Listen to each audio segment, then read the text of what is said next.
13 जुलाई से मीन राशि में वक्री होंगे शनि। 138 दिन के लिए वक्र अवस्था में रहेंगे शनि। धनु राशि पर ऐसा होगा इसका असर। मेरे YouTube पेज एस्ट्रोनॉलेज पर आपका स्वागत है। नमस्कार, मैं हूं नरेश कुमार। सबसे पहले उन दर्शकों का धन्यवाद जिन्होंने पेज को सब्सक्राइब किया है, पेज के वीडियोस को शेयर कर रहे हैं, लाइक कर रहे हैं और कमेंट बॉक्स में हमें अपनी राय भी लगातार भेज रहे हैं। दोस्तों, आज के वीडियो में बात करेंगे शनिदेव की। शनिदेव वक्री होने जा रहे हैं। 138 दिन का पीरियड है जब शनिदेव मीन राशि में वक्री हो जाएंगे। अब मीन राशि में जब शनिदेव वक्री हो रहे हैं तो उसका आपके ऊपर क्या असर पड़ेगा, इस वीडियो में इसकी चर्चा करेंगे। लेकिन सबसे पहले आपको ये बताएंगे कि एक्चुअल में वक्री अवस्था होती क्या है और इससे इतनी इंपॉर्टेंस क्यों दी जाती है। वैसे तो हर प्लेनेट हर साल वक्री होता है। गुरु 120 दिन के लिए वक्री होते हैं, शनि लगभग 140 दिन के लिए वक्री होते हैं। लेकिन ये वक्री अवस्था क्या है एक्चुअल में? जो हमारे ऑर्बिट है हमारा, जो जहाँ पर प्लैनेट्स हैं, हमारे ब्रह्मांड है कह सकते हैं, वहाँ पर जो प्लैनेट्स हैं उनमें कुछ प्लैनेट हैं, इनर सर्कल के प्लैनेट हैं जिनका धरती के ऊपर सीधा असर ज़्यादा पड़ता है। सूर्य के साथ के जो प्लैनेट हैं वो है शुक्र और बुध। ये सूर्य के साथ ही मिलेंगे आपको, किसी भी कुंडली में ये सूर्य के सामने आपको नहीं मिल सकते क्योंकि ये इनर सर्कल के प्लैनेट हैं, ये सूर्य के पास ही रहते हैं। 3 प्लैनेट आउटर सर्कल के प्लैनेट हैं, मंगल, गुरु और शनि। जब ये प्लैनेट सूर्य से 120 डिग्री दूर चले जाते हैं, 120 डिग्री से ज़्यादा दूर चले जाते हैं, तो ये ग्रह वक्री हो जाते हैं। ये ग्रह तब तक मार्गी नहीं होते जब तक ये दोबारा घूमकर सूर्य से 120 डिग्री के विदिन ना आ जाएं। अब ये ग्रह तो घूमेंगे नहीं, सूर्य ही घूमेगा ना। हर महीने जो है वो सूर्य मूवमेंट करेगा, एक राशि बदलेगा, तो करीब चला जाएगा। जैसे ही करीब जाएगा 120 डिग्री के प्रीव्यू में आ जाएगा, ये मोटी मोटी 120 डिग्री की डेफिनेशन है, तो वो दोबारा मार्गी अवस्था में आ जाएगा। अब इसको एक कल्पना कीजिए, अब एक रबड़ खींच रहे हैं और रबड़ की जो पावर है वो बढ़ जाती है ना। जब आप रबड़ को छोड़ेंगे तो वो पूरी फोर्स के साथ जो है वो आपको ही लगेगी, खुद ही लगेगी। तो यही लगभग वक्री अवस्था की स्थिति रहती है। प्लैनेट ऐसा लगता है कि प्लैनेट पीछे को आ रहा है, लेकिन प्लैनेट पीछे को नहीं आ रहा होता। प्लैनेट की पोजीशन वही होती है, लेकिन प्लैनेट में और सन की स्थिति के कारण थोड़ा सा खिंचाव बढ़ जाता है। इसी के कारण इसको वक्री अवस्था कहा जाता है। और वक्री अवस्था में क्या होता है, प्लैनेट का चेष्टा बल बढ़ जाता है। जब चेष्टा बल बढ़ता है तो प्लैनेट की काम करने की ताकत बढ़ जाती है, भले ही वो पाप ग्रह है या शुभ ग्रह है। यदि शुभ ग्रह वक्री होगा, आपकी कुंडली में भी वक्री है, दशा चल रही है, तो वो आपको वक्री अवस्था में अच्छे फल कर जाएगा। यदि आपका अशुभ ग्रह है और वो वक्री हो जाए, दशा भी उसी की चल रही है और वो प्लैनेट अच्छी स्थिति में नहीं है, मान लीजिए 6, 8, 12 में पड़ा हुआ है और आपकी दशा शनि की चल रही है और वक्री भी हो गया, तो निश्चित तौर पर वो नुकसान कर जाएगा। इसको इस तरीके से ही कैलकुलेट करेंगे। लेकिन ट्रांजिट में हर प्लैनेट का एक अलग तरीके से असर होता है। ट्रांजिट में कुछ राशियों के लिए अच्छा होता है, कुछ राशियों के लिए खराब होता है। इस वीडियो में हम ये चर्चा करेंगे कि आपके ऊपर, आपकी राशि के ऊपर इसका क्या असर होने जा रहा है। क्योंकि मीन राशि में जब शनि है तो कुछ राशियों के ऊपर 7.5 चल रही है, कुछ राशियों के ऊपर ढैया चल रही है, कुछ राशियों के लिए गोचर ये अच्छा भी है। तो वीडियो शुरू करते हैं कि आपके लिए कैसे ये शनि का गोचर रहेगा।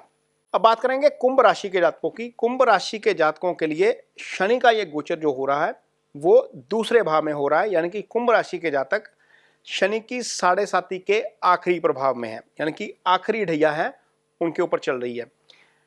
इस राशि के जितने भी जातक शतभिषा नक्षत्र में पैदा हुए हैं और उनके ऊपर इस समय शनि की जो है वो दशा भी चल रही है, महादशा भी चल रही है। यदि आपकी एज जो है वो 30 से 50 साल के बीच है, आपका नक्षत्र शतभिषा है, आपकी राशि जो है वो कुंभ है, तो आपके ऊपर शनि की ढैया भी चल रही है और शनि की 7.5 शनि की महादशा भी चल रही है।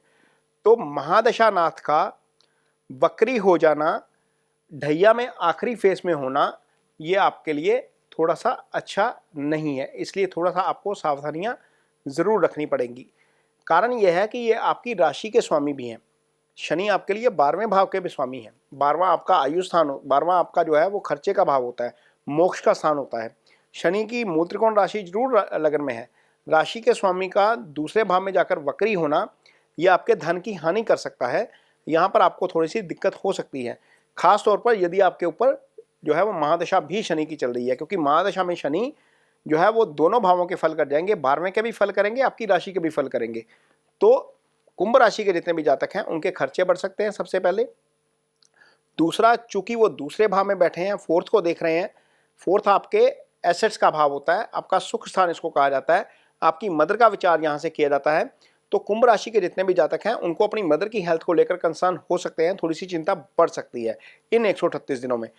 तीसरा, यहाँ पर शनि आपके लिए सीधी दृष्टि दे रहे हैं अष्टम भाव में।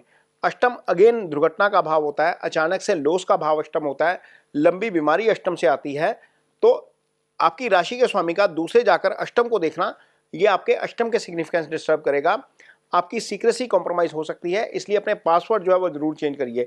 ड्राइविंग थोड़ा सा जो है वो स्लो करिएगा। मदर की हेल्थ का जरूर ध्यान रखिए। आपके दूसरे भाव में बैठे शनि दशम को दृष्टि दे रहे हैं, 11वें भाव को दृष्टि दे रहे हैं। 11वां भाव जो है वो आपकी आय का भाव होता है, आपकी तरक्की का भाव होता है, प्रमोशन से जुड़ी चीजें आपकी लटक सकती हैं।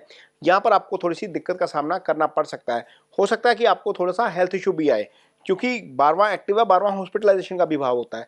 तो खास तौर पर जिनका शतभिषा नक्षत्र है उनके लिए तो ये दिक्कत है ही है, क्योंकि दशा महादशा भी शनि की चल रही है। जिनका नहीं है उनको भी थोड़ा सा जरूर ध्यान रखना चाहिए, क्योंकि ढैया चल रही है। शनि का ढैया के आखिरी फेस में आकर वक्री हो जाना अच्छा नहीं है। दूसरा स्थान मारक स्थान भी होता है और शनि अव्वल दर्जे के मारक होते हैं। इसलिए कुंभ राशि के जितने भी जातक हैं वो इन 138 दिनों के दौरान अपनी जो है हेल्थ का जरूर ध्यान रखें, गाड़ी थोड़ा सा धीमी चलाएं, अपने पासवर्ड्स जो हैं फाइनेंशियल पासवर्ड उनको सिक्योर रखें, और ऑफिस में किसी भी तरह की पॉलिटिक्स में इन्वॉल्व ना हो। यदि आपको आपके ऊपर कोई आरोप लगता है, कोई दोषारोपण लगता है, तो कोशिश करिए कि वहाँ से निकलने की कोशिश करिए, क्योंकि चीज़ें जो है वो ज़्यादा दिक्कत भरी हो सकती हैं, क्योंकि शनि का गोचर आपके लिए फेवरेबल नहीं है। शनि का वक्री होना आपके लिए फेवरेबल नहीं है।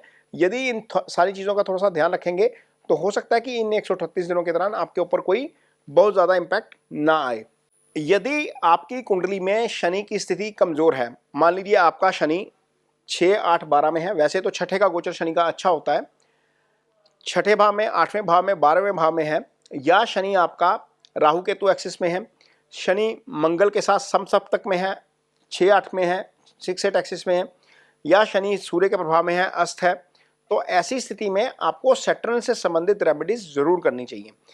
खासतौर पर यदि आपकी शनि की महादशा या ढैया चल रही है तो क्या कर सकते हैं, यदि आपकी पोजीशन ऐसी है कि आपके अंडर कुछ लोग काम करते हैं, मान लीजिए आप एक कॉन्ट्रैक्टर हैं और आपके अंडर लेबर काम करती है, या आप ऑफिस में सीनियर मैनेजरियल पोस्ट पे हैं और आपके अंडर स्टाफ काम करता है, वो सारा आपके अंडर जितना भी स्टाफ काम कर रहा है दैट रिप्रेजेंट द सैटर्न, तो वो शनि को प्रतिनिधित्व करता है। तो आपका बिहेवियर पहली बात तो उनके प्रति कोर्डियल होना चाहिए। दूसरा, ब्लैक कलर थोड़ा सा अवॉइड करेंगे तो ज़्यादा अच्छा रहेगा, ब्लैक नेगेटिविटी का कलर है। तीसरा, सैटर्न की रेमेडी के तौर के ऊपर आप काली जो दाल होती है उड़द की, वो शनिवार शाम के समय दान कर सकते हैं। जब भी कोई दान करना है तो अपने नाम का, अपने राशि का, नक्षत्र का और गोत्र का संकल्प लेकर करना है। संकल्प लेकर किया गया दान सात्विक दान कहलाता है। उसके बिना यदि आप दान करेंगे तो वो दान आपको लगता नहीं है। इसकी टाइमिंग आपकी शाम की ही रहेगी। इसके अलावा शनिदेव की आरती में भाग ले सकते हैं, शनिदेव की शिला पर तेल अर्पित कर सकते हैं। ये छोटी छोटी रेमेडीज हैं। ओम शन शनिश्चराय नमः का जप कर सकते हैं। ये रेमेडीज हैं। यदि इन रेमेडीज को आप अडॉप्ट करते हैं तो निश्चित तौर पर सैटर्न के जो इल इम्पैक्ट होते हैं, यानी कि जो खराब प्रभाव होते हैं, उससे आपको थोड़ी सी राहत जरूर मिल जाती है। तो उम्मीद करते हैं कि ये वीडियो आपको पसंद आया होगा। यदि वीडियो पसंद आया है तो उसे शेयर जरूर करिए, पेज को सब्सक्राइब जरूर करिए। इसके साथ ही मुझे दीजिए इजाजत। नमस्कार।